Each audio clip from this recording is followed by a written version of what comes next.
Hello and welcome to the final full episode for Series 1 of Nahuatl for Aztec religion.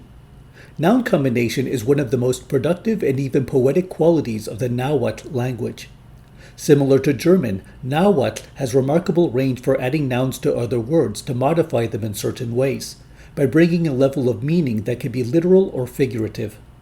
As I have found examples from the 16th century to the present day, I will bring them from both ends. This video will outline three major types of noun combination. 1. Noun upon noun. 2. Noun upon verb as object. 3. Noun upon verb as modifier. Staying in the spirit of the series theme, most of the examples for this episode will have religious and spiritual relevance.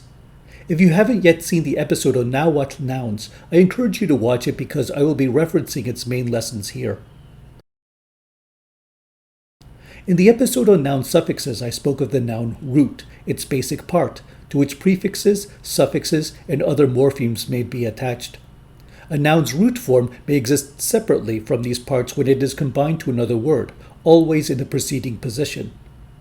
One type of incense burner is tlemaitl, combined from the nouns tletl, fire, and maitl, hand. To merge these into a single word, the first noun drops its absolutive suffix, so tletl becomes tle, which can then combine with maitl to form the compound noun.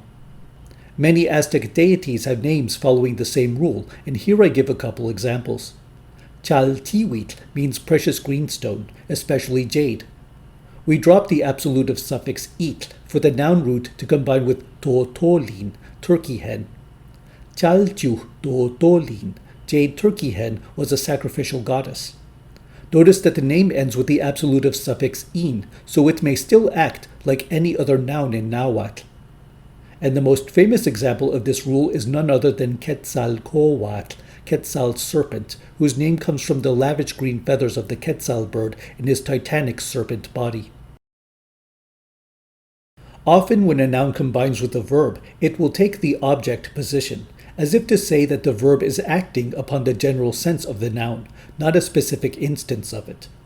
The following two verbs pertain to ritual activity, and in both cases the verb may be conjugated to name the practitioner. Tlasa is a transitive verb meaning to cast or hurl, and it may take a specific object, as in ki tlasa in xinachtli, they cast the kernels, referring to a specific set. But when the noun is incorporated as an object, it has a general meaning. Hail is tesihuitl, and its combining form is tesiu. Tesiutlasa is to say that the person magically casts hail as a general practice, not referring to any particular storm. This verb may be derived into the preterite form tesiutlaski, a sorcerer who causes hailstorms. For a contemporary example, the verb tlalia means to set down. As before, we can incorporate a noun to indicate the setting down of a general kind of thing, in this case, xochitl, flowers. We thus use the combining form xochi with tlalia to say the verb xochitlalia, to set flowers down, namely for ritual decorations and offerings.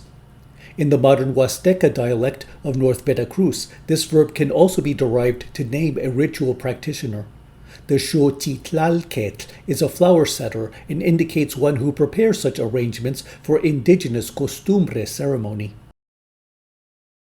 The following two examples use names of body parts to modify the respective verbs. Notice that the noun doesn't become the default object, but rather modifies the verb while it keeps its object position. Both words include meanings about thought. Adding the noun ixi for foot to the verb toca, to follow, produces the verb ixi toca, literally to follow someone's footsteps, but with additional senses around learning, investigation, and even examining your conscience. One of my favorites returns us to the verb namiki, to meet or encounter, as we explored in the last episode. The word for liver is eli, and the noun root may be combined with namiki to produce the verb el namiki, or more commonly il namiki. And in this form the verb means to remember. It takes the same objects as namiki itself, as in nimitz il namiki, I remember you. However, the il noun gives the verb the literal meeting of meeting with the liver. Why? What does this have to do with memory? The Aztecs believed that the liver was the seat of human thought and emotion, so you access them by meeting them through this organ. Likewise, to forget is ilkawa, which is to leave something from the same body part. As we delve further into the language of ritual and the supernatural, noun combination will become important to recognize, especially to understand when it conveys literal and/or symbolic meaning. I give one final example of noun combination in the next episode to present today's mask. Join us for the conclusion to Series 1 of Nahuatl for Aztec Religion.